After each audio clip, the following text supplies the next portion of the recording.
Ibang klase itong nakalaban ni Magnus. Candidate master lang, CM lang ang title.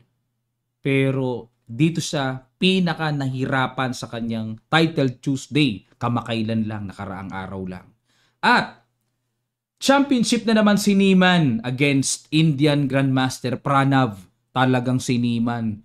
Halos naghahari ngayon sa online ng Title Tuesday at championship na naman. Nakuha na naman niya ba uli? Samahan niyo po akong alamin. Pero bago natin pasadahan ang labanang candidate master Ivanikov ng Russia kontra sa world number 1 na si Magnus. Ito yung hindi natin nasagutan, nalakdawan natin to nitong nakaraang June 25 daily puzzle ng Internet Chess Club. Ano kaya ang magandang gagawin ng black dito mga kamatsas? Shout out sa 5 mabilis na makakasagot at kompleto ang kasagutan. At sa unang makakapag-comment sa video na ito, shout out din. Ayan po ha. Okay. Sige, black to play. At ito na nga po ang pinag-usapan sa buong mundo after ng game na ito. Nag-E4 si Ivanikov. Nag-E6, French defense ang ginamit. Inisip ko nung una, baka naman pinaglaruan ni Magnus kaya nahirapan siya. Pero proper opening naman at pinasok ang exchange French variation. Knight F3, Knight C6. Medyo kakaiba ito. Usually nagda-Knight F6 yan, Bishop D6 eh. Bishop D3, Knight B4. Ayun. Okay, inistorbo ka agad ang Bishop. Umilag. Nilabas ang Bishop, atake sa C2, Knight A3 depensa at sa kanilabas ang Knight, nag C3, balik ulit, nag-castling. Ayun. Ayun. Dito po nawala na sa libro. Dahil ang nasa aklat ay Knight C2, mga kamatsas. Ang nakarecord pa dito. Pero pag castling, wala na po sa libro. Kinapture ni Magnus ang Knight takes at nag-castling. So, bahagya niyang dinamage ang pawn structure ng puti. Yun nga lang, bishop pair pa rin ay nasa white. Nag-bishop D3, okay hamon sa bishop, kinapture-capture. Nag-H6 para wala ng bishop G5, pin. Nag-rook B1, ginamit ang B file para maka-atake. Nag-B6 lang para depensado ang pawn. Nag-bishop F4, aba, CM lang pero ang ganda ng latag ng kanyang developments, no? Rook E8, H3, para siyang London, ano, na may tataguan ng bishop just in case atakihin. Nag-Queen D7, Rook E1, kinapture-capture, tinapatan ng tore, Knight E5, ayan na nga. Ang isa sa mga trademark na naaalala ko sa London ko nakikita yan, di ba? Yung Knight E5, naka-Bishop F4, kinapture, capture, at nag-Queen to E6. Ilag sa D-file, pin muna. Dito po kasi ang ganda sana kung ang Knight mailalagay sa E4. Yun nga lang, hindi pwede kasi may Rook takes, kitang-kita, di ba? Nakapin eh, makukuha yung Queen. Kaya, ang treatment na ginawa dito, nag-Queen E6 si Magnus. Total, hindi pa rin naman pwedeng capturein, nakapin. Nag-Queen A6, nangalikot ang CM. Ayun, para guluguluhin ang pawn sa queen side. Pero, ang accurate ay Rook D1. Para tempo, nakakapturein na yung Knight, Knight D7, Queen takes D5, Knight takes E5. Yan ang gustong mangyari ng computer. Pero equal-equal lang. Balik tayo sa ginawa ng CM. Nag-Queen A6, Knight E4, pasok si Magnus. Queen takes A7, another bad move na dapat daw ang correct ay Rook E3 muna para depensahan ang pawn C3. Pero sinugod pa rin ng CM. C5 ayun. Niligtas muna ni Magnus ang pawn pero hindi nagustuhan ng computer. Dapat daw po ay Knight to C5. Okay. Knight C5. At ayun, may mga sundot ng Knight D3 double. Okay, hindi pa rin naman basta-basta makaka-capture ang puti sa C7. Pero na-miss yun ni Magnus. At ang ginawa ay nag-C5, A4. Pinapakain talaga ang pawn sa C3. Queen F5, tinempo attack muna ni Magnus at may diretsong atake sa F2. Pero, teka muna. Ano ba meron kung capturein ang pawn sa C3? May A5, babasag. Okay, para, ayun. Mamaya may tanong ako sa inyo mga kamatsas ha. Antabay lang kayo. Okay, nag-queen F5, nag-bishop G3. Okay, ganda. Ito talaga number 1 move ng computer dyan, bishop G3. Perfect. Takes. At nag-queen D3, pasok. Double attack. Nag-rook F1. Okay, kumounter doon sa F7. Ganda ng mga tirada. Rook F8 na bad move na naman si Magnus. Ininda niya ang pawn F7 na dapat daw ang perfect play ay King H7. Ayun. Na halimbawa, mag-queen takes F7, may rook takes E5 na nakaabang na. No? Medyo mukhang expose ang king pero in reality, walang atake ang puti. Yan naman ang dapat gawin ng black. Pero na-passive ang ginawa ni Magnus para depensahan yon. Nag-queen takes B6, queen takes C3, another bad move by Magnus. Para sa akin po parang natural lang kasi pagkakain, depensado pa yung pawn C5. Pero dapat daw ay queen takes G3. Diyan pala ang tamang kagat. Queen takes C5 and queen takes E5. Perfect. Okay. Pero nag-queen takes C3, nag-E6. Ayun. Tumbok na naman. Genius na naman. Number 1 sa computer. Ang galing Nag-queen E3 check, king H2, nag-king H7. Bakit po hindi makapture-capture ni Magnus yung pawn? Kasi masisimplify sa king and pawn ending na labas sa rule of square ang king. Ibig sabihin, paglabas sa rule of square, hindi kayang abutan. Kahit anong gawin mong sukat dyan, hindi kayang abutan and wins for white. Balik tayo. Ngayon, kaya walang magawa si Magnus Kung ito naman ang gagawin pang capture, may ganun naman. Grabe itong CM na to. Iskwaladong. Balik tayo. Nag-king H7 at nag-rook takes F7. Rook G8, walang magawa si Magnus. Parang pinagsasampal lang siya. Alis! Parang nakagapos na pinagsasampal lang ang position niya. Nag-E7. Okay. And the rook E8 para kuhanin ng pawn.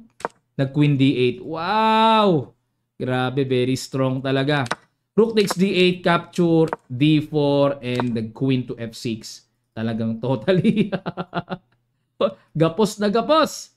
Resign si world number 1. Ano po sa palagay nyo mga kamatsas? Yung pakiramdam nyo genuine ba ang laro ng CM na to?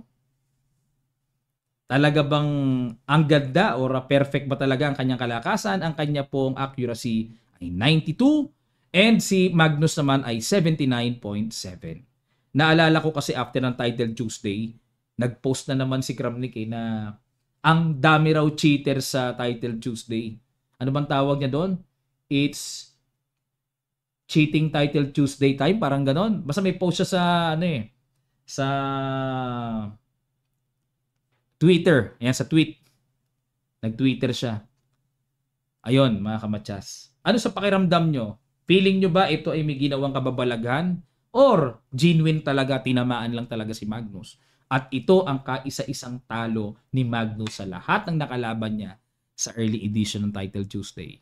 Lapag nyo lang po ang inyong nararamdaman sa comment section below. Okay, kung genuine ba? Or talagang may ginawang kababalaghan. Oh! Sarap na may boses. Ang daming kalokohan pwedeng gawin. Ngayon naman, sumabit na. Niemann versus Indian Pranab Championship dito mismo sa nilaruan ni Magnus. Championship na naman. Grabe si Niemann, humaharurot. Tingnan natin kung ano ang nangyari sa kanilang laban. White dito si Pranav, black si Niemann. Nag-E4, E5, Knight F3, Knight C6, Knight C3, Knight F6. Kung tawagin po ito ay 4 knights game. Bishop B5. Ang idea, kakapturin yung knight tapos may capture sa E5. Bishop D6, yan ang pinangdepensa. Ba? Kakaiba ginawa ni Niemann. Yun nga lang, ang drawback nito, naipit yung bishop. Diba, imbis na maigalaw yung pawn, makalabas ng malaya ang bishop. D3 lang. A6, Bishop A4, castling, A3 muna. Bakit nag-A3? Okay. Ang purpose niyan, pag nag-B5, Bishop B3, hahabulin ng knight, may tataguan na. Ibig sabihin, gustong i-preserve ni Pranav yung kanyang bishop at wag mahuli. Nag-rook E8, develop lang, castling, at nag-bishop F8. Okay, para mapaglagyan na yon at maitulak na rin yung pawn. Pwedeng sa D5 or sa D6. Nag-H3 lang. Ayan, dahan-dahan lang si Pranav, no? Maingat. Nag-H6, ganun din si Niemann. Okay, para wala namang mga pinpin. Rook E1, D6. Kinapture na ang knight. Gusto ni Pranav magkaroon ng kahit papaanong masagwang double pawn.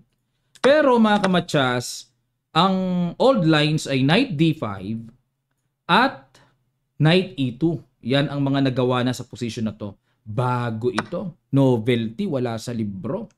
Kinapture, saka nag D4. Okay, pinopon structure na. Kinapture, takes, and nag C5. Knight C6, talagang nagsusumuot si Pranav. Queen D7, Knight A5. Oh, yan, gumagala yung knight, oh. Hindi ba parang ano yan? Kung sa bagay, ang knight A5 nakakapigil sa development ng right square bishop. Nag G6 para magpa-fianchetto, mabuhay ang function ng bishop, pero binadmoban, dapat daw po ang tira ay C6 para may D5 mamaya. Okay, yan ang mga gustong-gusto ng computer, no? Mga pa-islog-islog pero accurate. G6, Queen F3, inatake, Knight H7, umalis. Bakit? Kung magbi-bishop G7, ano meron? Ayun, ayun. May ganun mga kamatsas. Okay? Pag kinapture, may bitin sa knight. Balik tayo. Knight H7, Bishop F4, develop, Rook B8, atake, B3, Bishop G7, at nag-Rook AD1, Knight G5. Ayan, nakalikot na rin ang atake si Niemann. Kinapture lang, capture, at Knight D5. So, lumalabas dito, Bishop pair versus Yokababs. Mga Yokababis, no? Buhay pa. Bad move nga lang. Mukhang maporma. Kung ako, baka yan din gawin ko kasi may Knight F6 eh. Mga ganong talon, di ba? Parang napopormahan ako dyan, nagagandahan ako. Attractive siya. Pero, kung computer ang patitirahin, ito po ang mas tumbok na tira. E5 na pala. Bakit naman kaya? Halimbawa, Bishop takes. Oo, may ganun nga pala. May threat pa pala. Oo, bagsak ito. Sigurado. Ito po continuation, oh, Bishop B7. Kaso may kain dun eh. Oh. Naka-threat pa kasi yung queen. May tempo eh. Pag kumapture dyan and Knight D5. So lumalabas, may Knight F6 pang paparating. Maliwanag ito na quality up. Okay? Wins by material ang puti. Balik tayo mga kamatsas, no? Knight D5 ang ginawa. Rook E6. In-E5 ni Pranav. Ayan. Naalala ko tuloy yung sinabi ni Kramnik eh. Bumabaha raw ng pandaraya sa Title Tuesday. Nag-post siya eh. Silipin niyo po yung Twitter ni Kramnik. Nag-post siya kamakailan lang eh. Ang daming ang nagpa-spread, ang daming nag-share eh. Ito baka paghinalaan na kumbaga parang kakaiba tong E5 ang lalakas ng bira. Kayo na po ang humusga. Comment down below mga kamatsas. Ano pong mga napapansin nyo ha? Ito championship to. Last round pa championship. Kung sino manalo champion. Yun po ang matindi dito last round. Kinapture na bad move si Niemann. Dapat daw po ay King F8. Grabe. Ang hirap makita tong tira na to. Ang topic nasa gitna tapos biglang king ang igagalaw. Mahirap makita. Bishop takes. Dito po mga kamatsas, paki-guess nyo ang excellent move na ginawa ni Pranav. Sa ilang sandali lang, tutuloy kagad natin. Start.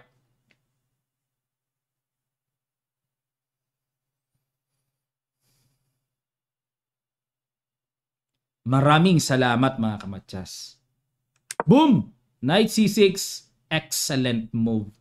Perfect. Sacrifice, pag kinapture ng knight, may Knight E7 nga naman. Kuha ang queen. Maku-queenless. May atake tempo pa. Kinapture na. Bakit po? Kasi kung iilag, halimbawa iilag, Rook A8, may Knight takes E5 na rin kasi. Walang kabuhay-buhay eh.